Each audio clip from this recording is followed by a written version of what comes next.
Hello friends, welcome back to my YouTube channel Aman from Assam और मोर नाम है अमन। बंधुगण आज आपनलोকৰ কাৰণে डायरेक्ट क्वेश्चन आंसर सीरीजर আকৌ 10টা प्रश्न লৈ আহিছো আৰু এইটো ভিডিও সিজন 1 ৰ এপিসোড নম্বৰ 10 হ'ব। তো বলক আজি ভিডিওটো আমি আৰম্ভণিৰ পৰা ষ্টাৰ্ট কৰো।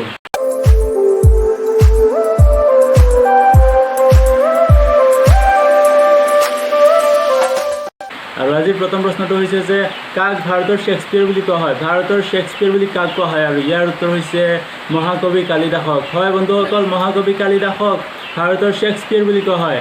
আৰু এতিয়া क्वेश्चन नंबर 2 क्वेश्चन नंबर 2 আছে কৌটিল্য গ্ৰন্থ কাৰ কৌটিল্য কোন গ্ৰন্থৰ বাবে বিখ্যাত? কৌটিল্য কোন গ্ৰন্থৰ বাবে বিখ্যাত? আৰু ইয়াৰ উত্তৰ হৈছে অৰ্থশাস্ত্ৰৰ বাবে। হয় বন্ধুসকল, কৌটিল্য অৰ্থশাস্ত্ৰৰ বাবে বিখ্যাত। और এতিয়া क्वेश्चन नंबर 3 क्वेश्चन नंबर 3 আছে গীতাঞ্জলিৰ ইংৰাজী অনুবাদৰ নাম কি? গীতাঞ্জলিৰ ইংৰাজী অনুবাদৰ নাম কি? আৰু ইয়াৰ উত্তৰ হৈছে সং অফাৰিংস। সং অফাৰিংস হৈছে গীতাঞ্জলিৰ ইংৰাজী অনুবাদৰ নাম। और এতিয়া क्वेश्चन नंबर 4 আছে रुपिया मुद्रा কোনে প্ৰচলন কৰিছিল? रुपिया मुद्रा কোনে প্ৰথম প্ৰচলন কৰিছিল? আৰু ইয়াৰ উত্তৰ হৈছে মোহাম্মদ বিন তুগলকে। হয় বন্ধুসকল, মোহাম্মদ বিন তুগলকে रुपिया मुद्राৰ প্ৰথম প্ৰচলন কৰিছিল।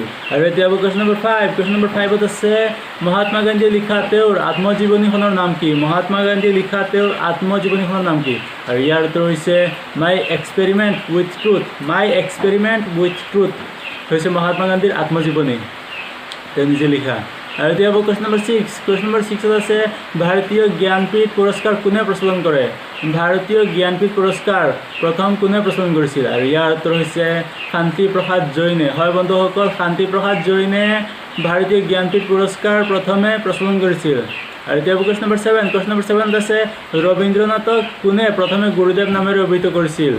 ৰবীন্দ্ৰনাথক কোনে প্ৰথমে গুৰুদেৱ নামেৰে অভিহিত কৰিছিল? আৰু ইয়াৰ উত্তৰ হৈছে মহাত্মা গান্ধীয়ে। হয়, মহাত্মা গান্ধীয়ে ৰবীন্দ্ৰনাথ ঠাকুৰক প্ৰথমে গুৰুদেৱ নামেৰে অভিহিত কৰিছিল। আৰু এতিয়া क्वेश्चन नंबर 8 আছে সৰ্বপ্ৰথম কোন ভাৰতীয় জ্ঞানপীঠ বঁটা লাভ কৰিছিল? সৰ্বপ্ৰথম কোন ভাৰতীয় জ্ঞানপীঠ বঁটা লাভ কৰিছিল? আৰু ইয়াৰ উত্তৰ হৈছে কবি জি শংকৰ কুৰুপে। হয়, কবি জি শংকৰ কুৰুপে সৰ্বপ্ৰথম ভাৰতীয় হিচাপে জ্ঞানপীঠ বঁটা লাভ কৰিছিল। আৰু এতিয়া হ'ব क्वेश्चन नंबर 9 আছে মহাত্মা গান্ধী সম্পাদন কৰা কাকতখনৰ নাম কি আছিল? মহাত্মা গান্ধীয়ে সম্পাদনা কৰা কাকতখনৰ নাম কি আছিলে?